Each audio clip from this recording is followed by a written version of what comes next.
Hi everyone. Today is a very sacramental day for every Indian.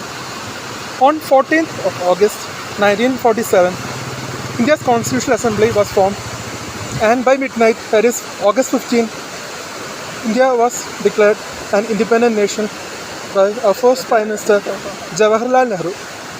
Happy Independence Day, India.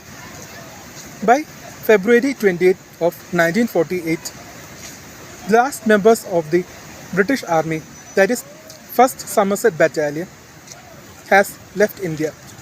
By 1950, we have had our own constitution, and India or Bharat Republic has completely achieved sovereignty.